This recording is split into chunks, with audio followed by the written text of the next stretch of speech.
There's a lot of currencies in life, and money is just one of them. I decided, no, I can't go back. When I thought of going back, my entire body just shrink and no more confidence, the self-esteem isn't there anymore. Oh my God, when you say that, it sounds so right for me. Because recently, for the past few days, I've been thinking, what kind of life coach I want? Who do I want to help? Welcome to Before We Get There, the podcast where we explore people's journeys. I'm your host, Nicholas Braman. And today I'm joined by Eliza Koo, a former B2B tech marketer turned entrepreneur. Eliza is the founder of Tender Loving Milk, where she provides personalized lactation consultations, guidance, and workshops. In this discussion, we talked about how she made the decision to give up a high-paying corporate job to start her own business, the challenges and fears she's pushed through, the differences between working for someone else versus yourself, parenting, what success is, and much more. I wanted to ask you, as I think we've had fairly similar career paths, both being in marketing, specifically in B2B tech, but now you've pivoted to starting your own businesses. And how has that gone for you? What's that been like? What started it off for you? Yeah. So I guess it's like, I would say the transition is like 2 layers to that. The first layer is when I was doing I was in my corporate life, and then now I'm into my own entrepreneurship. So what I can summarize right now in my entrepreneurship journey now is, I don't know, I just feel that sense of achievement, and it's more meaningful and it's more aligned to my core values a little more in this season of my life. Obviously, everything's like a one-man show right now, right? I don't have a team I had when I was in my corporate. One thing though, what I've learned so far after working for myself for about a year, that even though it's a one-man show, but collaboration still matters a lot, especially in my area of work, like really helping new families, most of the time. So I think collaboration matters a lot. And I think also, it's not like I'm very confident. It's more like having the courage to try new things. Because I think no one has the confidence right away. It's always like the baby steps to get there. Being brave and being courageous to try new things and trying something that no one had tried before in my current space in my new business. Yeah. And so for a while you were doing maybe we should go ahead and introduce your company that you have now, which is as a lactation consultant, correct? Yes. So I'm a lactation consultant, and in length, it's International Board Certified Lactation Consultant. That's IBCLC, and I founded Tender Loving Milk. Yeah, that's great. And so you were doing that for a while you were still having your corporate job? Yeah. So actually, I founded Tender Loving Milk while I was working full time. So that was around 2021, I think. Yeah, 2021. So at that point, I was working full time. I was volunteering to help breastfeeding moms. And I was like also clocking my clinical hours for the certification and doing my studying. And also that time I had 2 kids and I was pregnant. So lots of things going on. And that is also the point that I understood what anxiety really is, because there's so many things I'm just layering on in my life. But yeah, so that's how I started. I didn't really pivot right away. I pivoted gradually. But was being an entrepreneur or owning your own business something that you had thought about for a long time, or did it just reach a point where you're like, I need to change up from my current career? So I always wanted to do my own business, and I've been doing a lot of my little side hustles ever since I was like early 20s. I was doing my full-time work and I was like trying new businesses here and there. One of the interesting business I tried before is video editing services for like small businesses and companies. So I did that with my sister and we just had some fun with it. But yeah, I've been always wanting to do my own business. It's just that I didn't know what I wanted until like my second child. And I didn't know it's going to be in the parenting space as well. It's good. It's something that you have a lot of firsthand experience in, so you can translate over. And so you going through all of that preparation and volunteering and studying that you had to do while keeping your full-time job, Were you fully committed to starting the business and quitting the corporate life at that time, or were you still thinking to do something on the side? No, I was so confused for the past 2 years when I was in my corporate life before I made the switch. So last year in 2023, yeah, I sat for the examination to be an IBCLC, and the results will only come in like in June. And June was the month that I gave birth to my baby, and then I had that 4 months maternity break, right? So I had the certification, and I was going through my maternity leave, and I still didn't even know whether I want to do this full time or not. So, so it's like really, really up to the last minute and the last point that when I asked myself, like, do I really want to go back to the corporate space? Something that didn't really align with me anymore. So I guess I can talk about what are the signs or symptoms that really popped up, right, for me. So I really left it to the really last minute. When I ended my maternity leave, I decided, no, I can't go back. When I go back, so when I thought of going back, my entire body just shrink and no more confidence, the self-esteem isn't there anymore. Versus when I was like thinking, okay, can I start this full time now? Since right now things are a little bit stable, even though I have had a young infant then. And then my body, and then I responded with like, oh, so much excitement. And I feel so much like my mind was so expansive towards the idea of helping families full time. So I took that as a little signal, like, actually, I know what I want. It's just that sometimes it's just that I almost made the decision to go back to corporate because of societal norms, or like it's safe, right? Like financially it's safe. Yeah. So it's really tough. I'm not saying like it's super easy to just it's a high paying job in tech to do to do entrepreneurship. So I even went through a lot of crying, a lot of uncertainty. So it's really not like anyone sees, oh, I just switched it immediately. No, it took all months of uncertainties and like I mentioned, crying and a lot of like questioning. What is this? What's my purpose? This is everything. Yeah, so it sounds like you really listened to your inner feelings about what was going to make you the most happy and where you wanted your future self to be and what made you feel fulfilled. Yes, even though you saying that, it sounds easy, but it's not to many people. Yeah, so it wasn't easy, but the thought of doing my own business has always been like when I was my early 20s. It's just that it took me like 2 to 3 years to really finally make that decision. I made that decision only in the last minute, because everything just felt. And if you don't mind sharing, were you already earning income from being a lactation consultant before you quit your corporate job? Or was it like, no, I'm just going to go with this and make it work? I was earning a little bit, but it's nothing close to what I'm earning in my corporate, and it's just a little side pocket money. It's just nothing much. It's just enough money to pay like for groceries. That's all. It's a huge jump. I would still think it's a huge jump. I would think not many people will be able to be ready for this shift to entrepreneur if they are not very clear in what's their relationship with money, what's their money mindset, and what do they define success and what is important for them. So it's really a lot of inner work, heart, and mindset as well. It's really a journey. Yeah. And so now it's been a year. Looking back after a year after your big jump, do you feel that you've been successful? Are you where you want to be? Recently I still have doubts on, am I successful still? Because I'm still not earning as much as I did in corporate. But recently I've learned from this friend, in life that there's a lot of currencies in life, and money is just one of them. And currencies in life that recently I found out, actually freedom, flexibility, and so blessed to be able to be present with the kids, something so difficult for many parents to do that.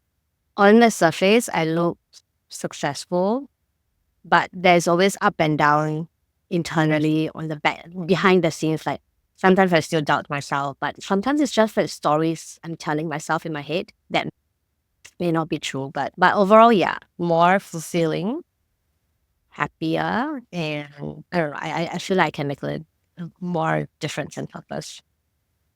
Yeah, I really like that about there being more currencies than just money. There's other facets of life that are equally important, and you need to have a combination, which may be different for everybody, but Yeah. of freedom, of passion, of family time, of feeling fulfilled in your work, as well as earning enough to put food on the table and pay your bills.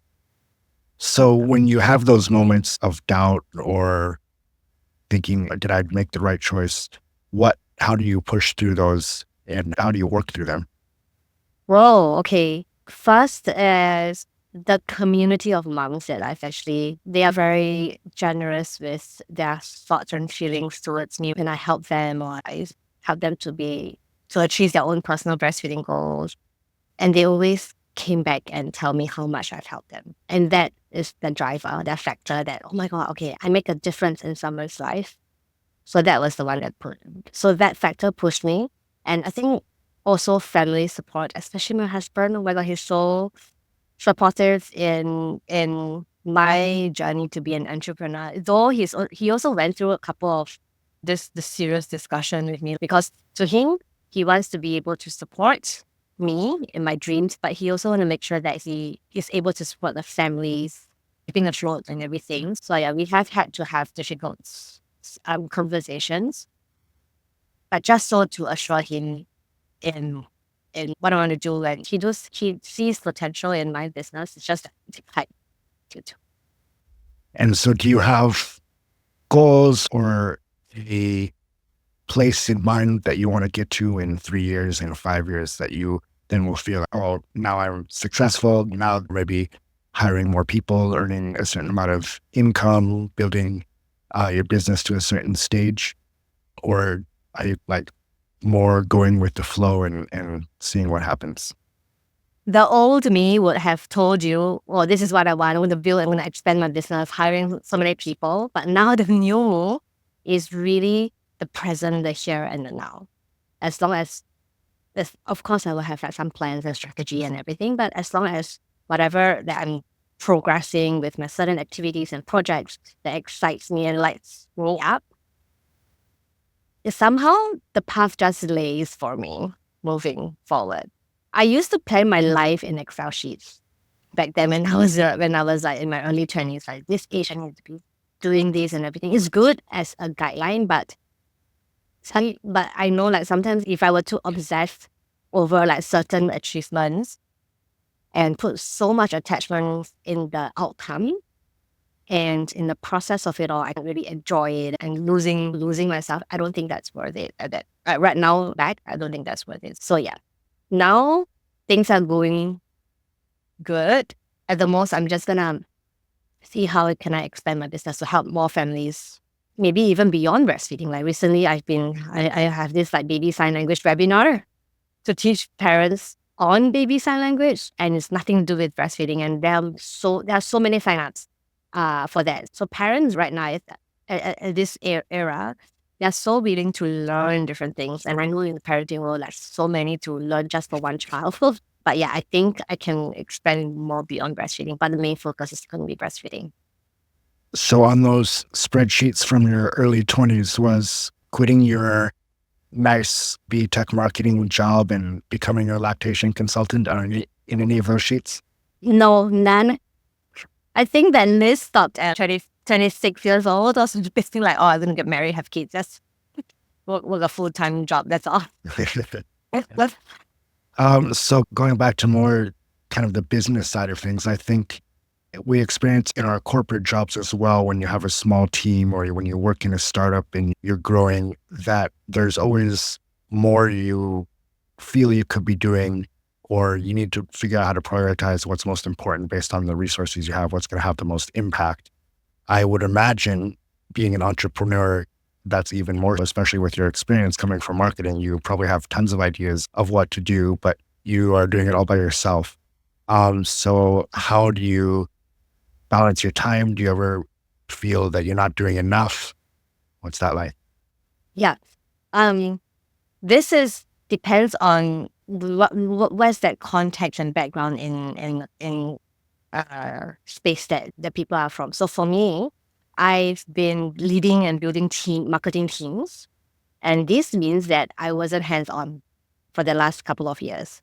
So it's a little bit more corporate strategy, planning, and there's like a lot of like talented marketers to do all this, like, all the hands-on work. And it's tough. It's tough for them. And when I'm doing it all by myself, I have to be the hands-on one. And this means that over the past few years, there are a lot of changes with certain marketing platform features, modules, and I was really struggling, especially on the marketing operations side, because I know I'm not good at numbers and data and those data mining and everything. And I have to be the one doing it, and it's really tough. And like I mentioned, as a marketer, actually, most of us have lots of ideas on how to grow the business, right? And through this all, I actually got myself overwhelmed and burned out, even as an entrepreneur, because I feel that I was rushing to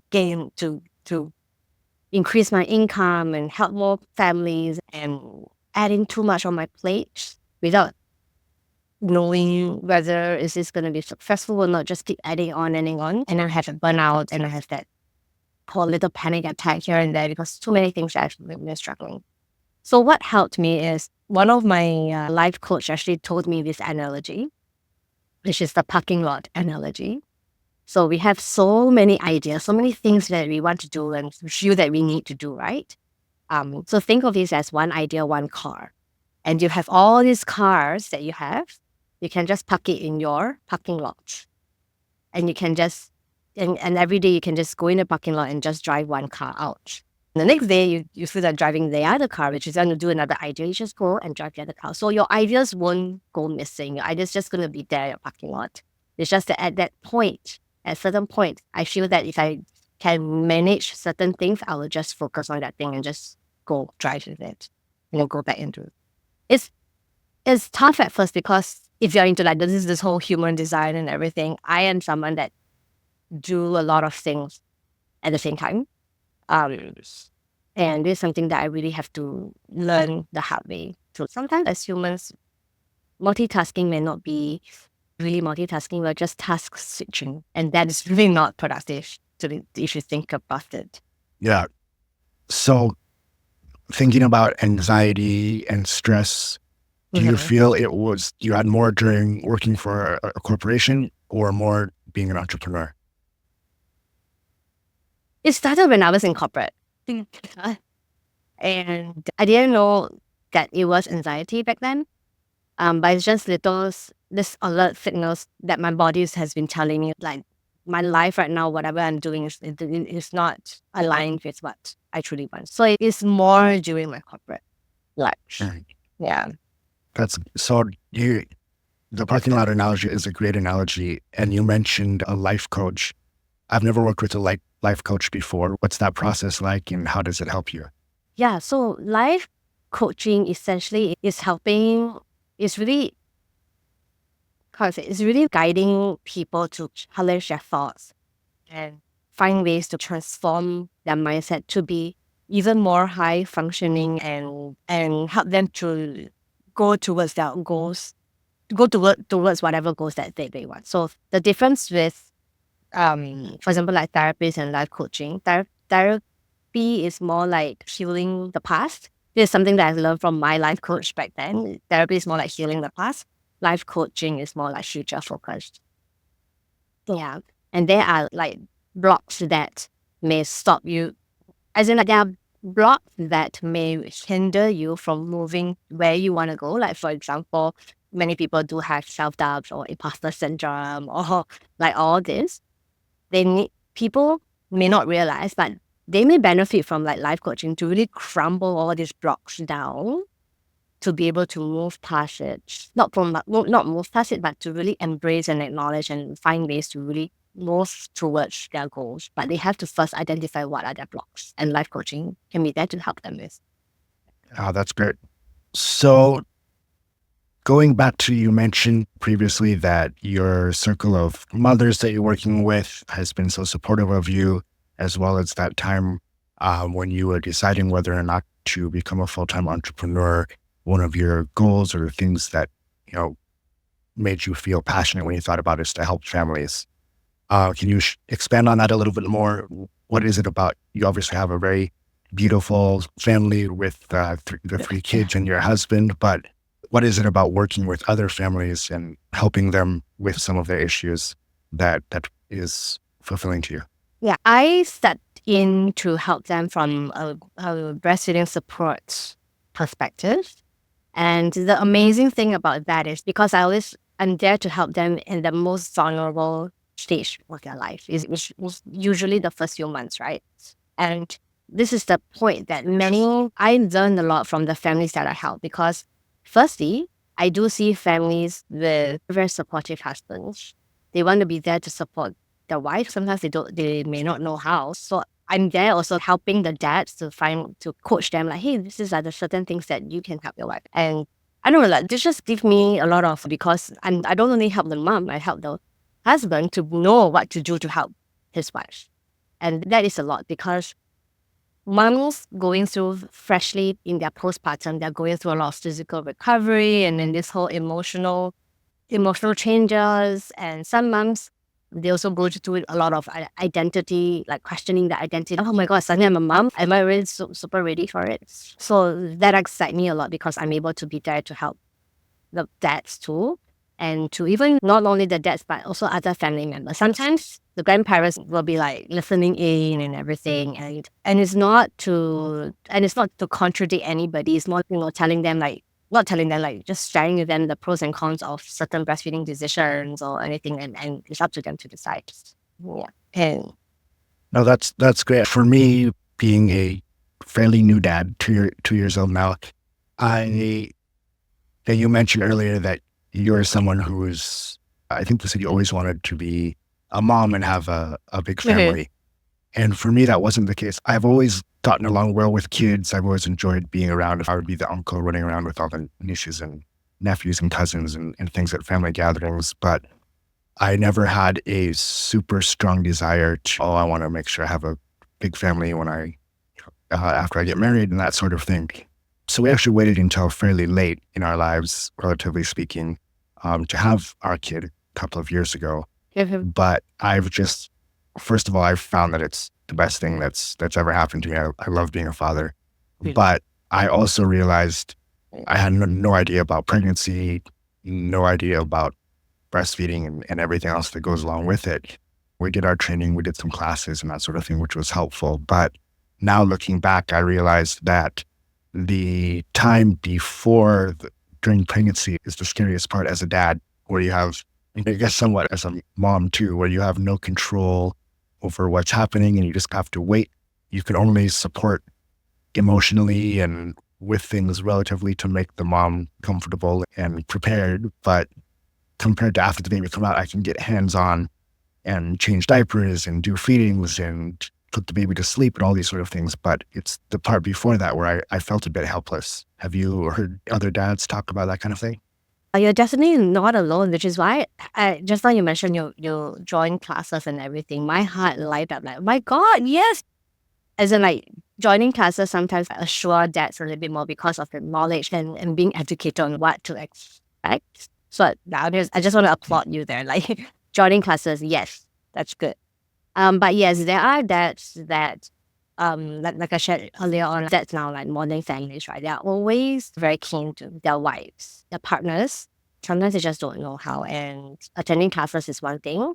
And also finding the right information online. Sometimes it's really tough, right? So many conflicting informations online. Back then, with my first child, we attended classes as well. But we didn't attend breastfeeding class because I thought breastfeeding is supposed to be natural and my body will know, I will know what to do. But it's wrong, right? And with my third child, we ramp up on the classes that we Oh, attended. really? Yes. You For my attended third more for this? pregnancy. Oh, that's interesting. Yeah. So because because for my first two, I was so lost. I just trusted the entire process of it all. And I lost my autonomy as well. Because I want to do certain things with my birth, want to do certain things with caring of the baby, but I didn't know what is what is the right way or the evidence-based way. So for my third pregnancy, I really went all in and spent more expensive investments in classes. And this includes like late childbirth classes. Can you imagine for my third pregnancy, I went to go learn how to how the body reacts during birthing. So I went to a class taught by a doula, birth doula, and I invested a doula to be with us during my birth. And yeah, and at that point I was already an IBCLC, so I didn't know about breastfeeding. So yeah, that's really interesting that after you'd already given birth to two kids, that for the third one you went back and you actually went, sounds like you were a more rigorous preparation period. Yeah. How about just in general? I'm still on my first kid. We're in the middle of deciding whether or not we're going to try for another one. But how different were not just the birth part, but the kids in general? I think I've heard quotes where people say when you have the second kid, it's not just twice as hard; it's exponentially harder the more kids you have, because they all need attention, and it's so much harder to get a handle on whether that's just so many more things to do when you're taking them out somewhere or all that sort of thing. So how are you guys coping with that, with having the three kids, and what was the differences between having one and two and three? So coping with three kids, I would say it's okay. So 2 kids versus 3 kids. 3 kids is a lot more. And I wouldn't have done it so without the help of my family and my in-laws and my mom. And of course, with the help, my husband's pretty hands-on too. We are made to survive in a village, not just by ourselves. And because this modern society, we like always with ourselves, and and also depends on what's your relationship with the in-laws, and sometimes I have like friends who are expats, they're just here by themselves without the help of the family. That's one consideration. Another consideration is then sometimes I also have that conversations with friends like, do you want to have 2 or 3 kids because of, I don't know, like societal pressure, or you truly want to have kids out of love and the growth of the family? Sometimes this question is that I would encourage people to really think deeper. Why do they want to grow their family? Is it because really truly they want and it aligns with them, or it's the society tells you to? Because every time, like with parents with 1 kid, their main sharing with me is every time they go to family gatherings, people will ask them, when are you going to have a second? And sometimes they don't even want to think about it because they may feel like, okay, 1 is enough.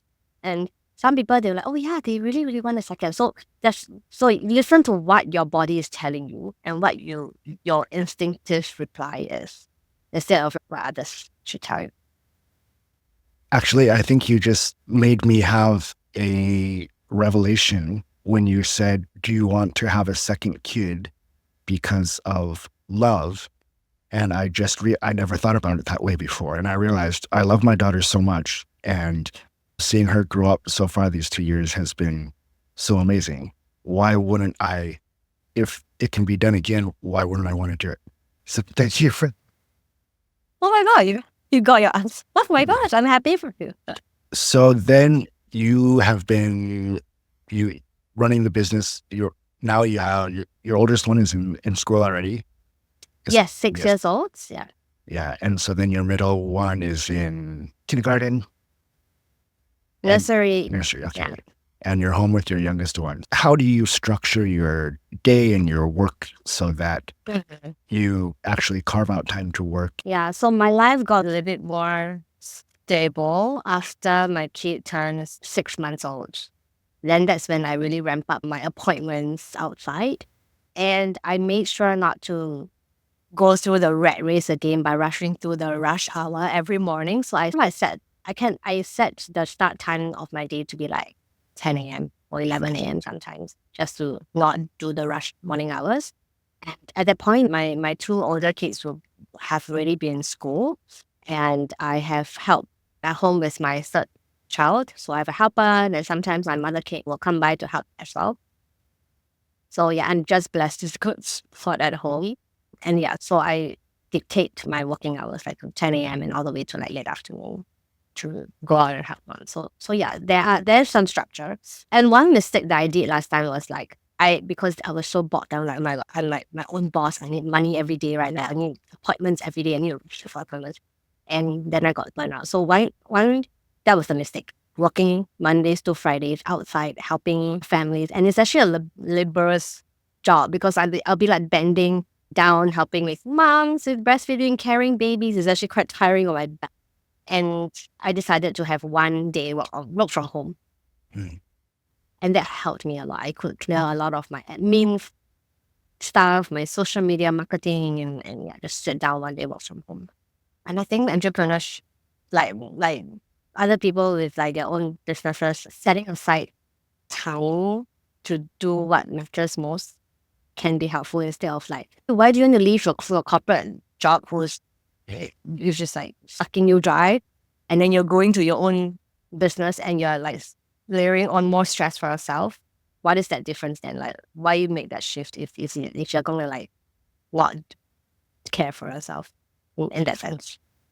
Yeah, I think I've always had that in the back of my head when I'm not planning to start any business or anything. But when I think about being an entrepreneur, one of the things why I've told people in the past, I am not somebody who's always said, oh, I really want to work for myself. I want to be my own boss, that kind of thing. Because one of the things I enjoy about working in the corporate environment is you have your set scope of responsibility, and you don't have the pressure of being the CEO, the founder, responsible for everything. And I think I'm able to set boundaries and turn off the work brain after work time is over, although sometimes that's pretty late. But whereas if I was the only one doing things, I feel like I would always feel pressure and be like, oh, I should be doing more. I should still be working. I'm not doing enough. And that's great that you've learned to manage that and set your work environment in a way where you don't feel that all the time. And it's also a little bit of mindset as well, right? Like why, like there's this whole like hustle culture, and does it mean that you like people, myself included back then, I think that I should do more so I can earn more, but that's not necessarily 100% true. Yeah. Yeah, eventually you start get diminishing returns if you're overworking yourself, or you're not happy, or you're not as productive because you're working too much. So going back to it takes a village to raise kids, and you have support from your mom and that sort of thing. We're in a similar situation. My mother-in-law has been helping us a lot. She's actually living with us now. And of course, we have a helper as well. But I'm getting better at it. But one of the challenges I had, especially when my daughter was very young, was giving up, I don't want to say control, but I guess responsibility of caring for my child. So both a little bit of feeling guilty that I'm not doing everything for her, but then also fear of not being in control. What if something happens? What if what the other person is doing isn't the best for my kid? Have you ever felt that way? Yeah. So what you shared is around that guilt, right? I did felt that way, especially for my first child back then during confinement. We had a confinement nanny, and this is very common. I was holding my baby's crying, and then confinement nanny took over, baby stopped crying. And I was like, oh my God, baby hates me or something. Am I not doing anything right or whatever? And what I've learned is babies do feel the energy and vibes around them. And I may have been feeling anxious. And baby may have felt that from me, that baby in the end was fussy as well. So and with families with helpers, myself included, I was so adamant that I don't want my kid to be so close with the helper. And sometimes back then, as a new mom, I know I'm not alone in this, but I do feel moments of jealousy that my kid prefers someone else instead of me. And throughout the years, I learned that our kids will always know who their parents are. And when we go and parent from a place of scarcity or like desperation or like, that the whole like road, instead of going in and stepping in from a place of love, centeredness, and groundedness, what feels right for you though? And what is more sustainable? So this is something that I've learned in the long run. Like right now, if my kid prefers someone else, at that moment is what the kid wants. It's nothing to do with me as a person. It's just that situation. The kid is reacting that situation. And as parents, we always know like we set certain rules and instructions, and the kid may be just reacting to the boundary that you are setting. It's not you all the time. Um, and this is what I've learned, and I would rather spend more quality time from a place of love and groundedness rather than, oh my God, I need to spend 3 hours with the kid, just make sure that I'm there present to fulfill my own like expectation of being a good parent. That is I don't know, like that to me it doesn't align at all. It's okay if sometimes I spend time not away but just really step back to find a little bit more of myself, to ground myself and then step in again. It's okay. You don't need to be there 24/7 with a child. Children are supposed to grow up in a village to support, and other caregivers serve their purpose in your kids. For me, like my kids' life, and they can learn various values from everybody, not only from me. But of course, just like you mentioned about that control, right? My husband and I initially we controlled a lot in terms of the way our kids should be taken care of. Sometimes I was thinking, because other caregivers, when they care for our kids, they always have to remind myself they will care for them from a place of love as well. So if certain ways that we want the caregivers to manage stresses them up, then will they be at a very good place in their mind to really give their 100% of love for their grandchild, for example, or even like stressing caregivers. Sometimes we may not know that we are, but I don't know. This is what I've learned throughout the years. Hey, actually, they do have their different ways and to care for the child, and the child actually knows which caregiver have what patterns, or that as they grow up, they will be able to negotiate certain ways out of it. That is all learning opportunities. Yeah, I really like that point about scarcity. I had a similar situation and had to change my thinking with my daughter because, yes, there were quite a few conflicts about how things should be done and when she should go down for sleep, when should we give her a snack, just all the little normal things. And luckily I haven't had as much a problem with jealousy because my daughter is very sticky to me. So I haven't had to deal with that as much. But again, I just had to have that change my mindset and realize there's another person, this grandmother in her life that loves her so much.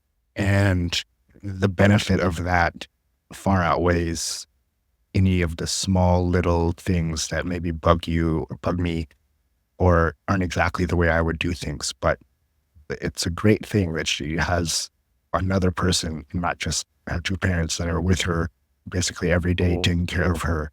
And so that was helpful to me to get over that feeling of, is it really positive to have this person here helping out when things aren't exactly how I'd like them to go.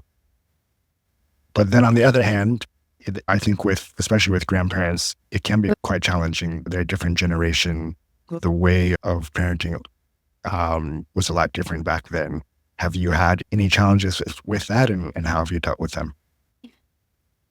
Yes, one of my I don't think it's like a huge challenge. It's just that it doesn't align with what I would parent. Recently, I have this baby sign language webinar where I talk about words matter a lot, especially for children.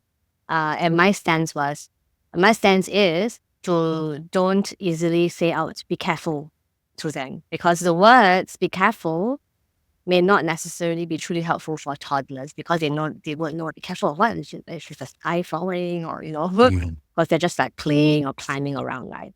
So, but then the older generation, even like myself, sometimes will just blurt out, oh, be careful, be careful, be careful.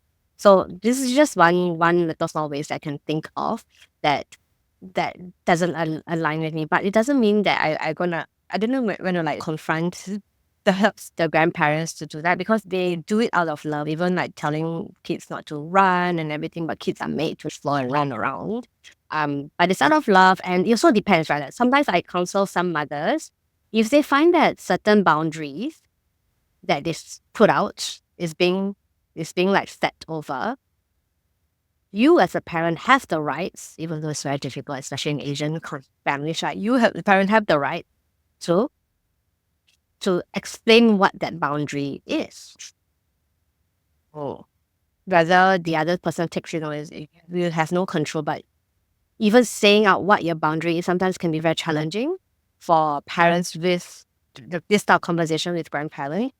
But then this is really mainly whether husband and wife are aligned in this. If it's the person who needs to communicate to whoever, must be your own parents. If it's your own parents, then you just do that communication. Then that's the safest way, for sure. Yeah, definitely. Going back to the not saying be careful, what's the alternative? What are you supposed to say? Yeah, so I've read somewhere either you step back and assess, is the child truly in danger? If he's danger, then of course go help the child and be careful, because there's a hole here, you're going to fall down. Blah, blah, blah. So instead, either support them or problem solve with them. Like recently I've learned, it seems like you're very high up there in the playground. How do you think you're gonna come down? Or using this leg, using this hand to problem solve with them, instead of saying be careful. Or you can be very specific. Oh, look out for the little pole there, or look out for the hole there when you jump over. So they will know, oh yes, they know they have to be captured. So there's there's a slew of like research and articles online on this saying be careful. So I think it's interesting. Just Google these two words, be careful, saying be careful to children. Yeah, I think that's important. I find even with my daughter, not to be super stereotypical of being the dad, I think I'm less cautious and protective, certainly than grandma, obviously, especially, but mom sometimes too. And I almost feel like sometimes I have to go out of my way to let her be in not dangerous situations, but let her explore, let her play the way she wants to play outside. Last week, we went for a walk on the railway corridor right after it rained, and she was splashing in all the puddles. Nice. And it wasn't, certainly, if the other caregivers had been around, it wouldn't have been allowed to happen. But I think trying to find that balance, I met her find that balance as well. I don't want to get fearful and be afraid of things, or be afraid of trying things or having fun or that sort of thing. I love that for you. I am the one who pushed the boundary for my kids for play exploration. So yeah, just do assess the danger. But yeah, I let them play out in the rain, climb around barefoot around the playground. So yeah. That's great. And you also mentioned just now making sure you and your husband are on the same page.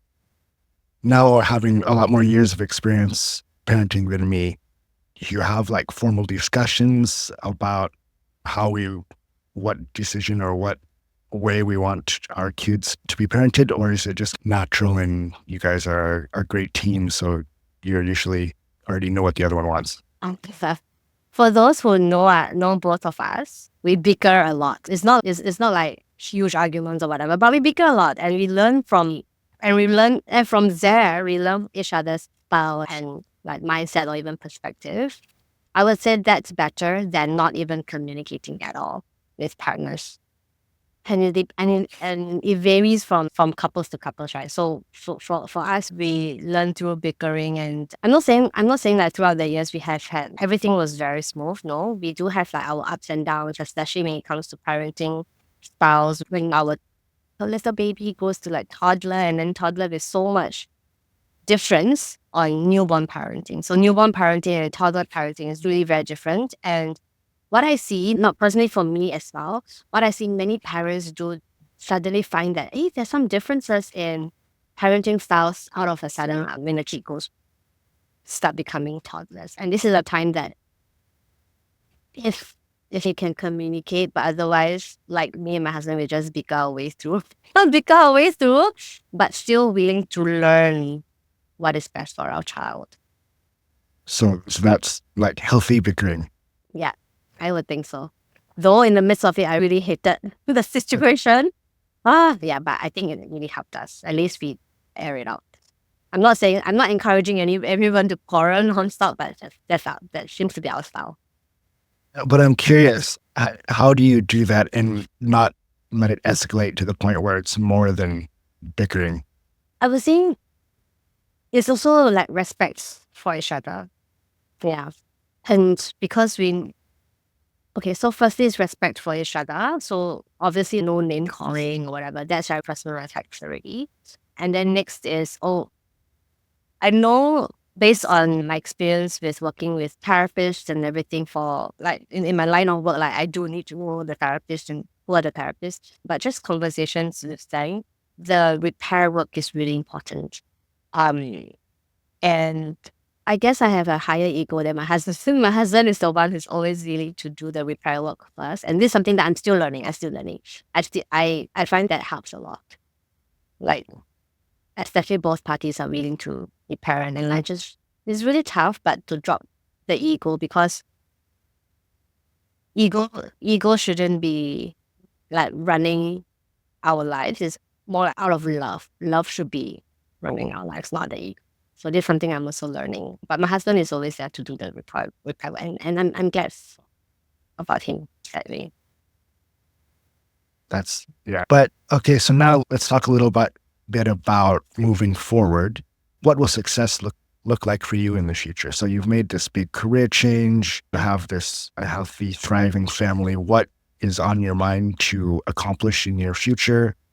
And what are the important areas that you're going to focus on for yourself? I think success will look like, for me, is both freedom to do. Okay, this is going to sound really, really woo-woo, but more freedom to find myself. And this means that going into more, being with nature a bit more, being with myself in nature a bit more, and really asking myself tough questions when it comes to like maybe meditating or reading more books. So more time to find myself while having like a business. So that's like success to me. Because right now, I don't have time to do like finding self. But to me, it's like I'm in that stage of building that business still. So I think that's great from a personal side. And then how about for your business? You said, we mentioned it a little bit earlier, you don't have maybe specific metrics, but are you looking at just continuing to help more and more mothers and fathers? Or are you looking to move into different areas of their lives that you can support them with? Yes. Something that I'm very, very excited is to incorporate life coaching, mainly for working mothers at this stage. But who knows, in the future, I may do it like for parents in general. But right now, I want to help more like coaching working moms a bit more because of the huge life transition from a pregnant mother to a mom with newborn and then to a full-time working mother at work. So it's a huge transition in a very short amount of time. And a lot of people do struggle with that, myself included. So I want to help more working moms and life coaching. Great. Yeah. Actually, when my wife was pregnant and we were going through and we go to the baby fair and we have baby care classes and the confinement nanny services and all this. And I was thinking a lot of these businesses are 1 or maybe 2-time customers, and then for the rest of the people's lives, they're not going to need these kind of business services again, right? So maybe with life coaching, you already have that relationship from working with them when they were new parents, and then it can continue on to other aspects of their life. Oh my God, when you say that, it sounds so right for me, because recently for the past few days, I've been thinking what kind of life coach I want. Who do I want to help? And I settled on working mom, but I was still very unsure. But since you laid it out, it sounds, I don't know, it sounds, oh my God, like things are clicking. Yes, it sounds like a plan. Thank you again so much, Liza, for talking to me today. Is there anything that else you'd like to share? Where can people find your social handles, and if they want to learn how to work with you, where do they go? Yes, you can find me at Instagram at Tender Loving Milk, and super active in there, sharing all things around breastfeeding, motherhood, and baby. And for life coaching, you can find me at eliza.lifecoaching. That's my Instagram handle. And I share a lot of self-care, personal growth, self-improvement stuff in there. So I'm really excited to do more content on that part. All right. Fantastic. It was great talking to you. Nice Thank you. speaking with you. Thank you. Thank you for listening to Before We Get There with your host, Nicholas Braman. Please like and subscribe on YouTube and your favorite podcast platforms like Spotify and Apple Podcasts. You can also find us on Instagram, TikTok, and Facebook at Before We Get There Podcast. New episodes are released every Thursday morning. See you next time.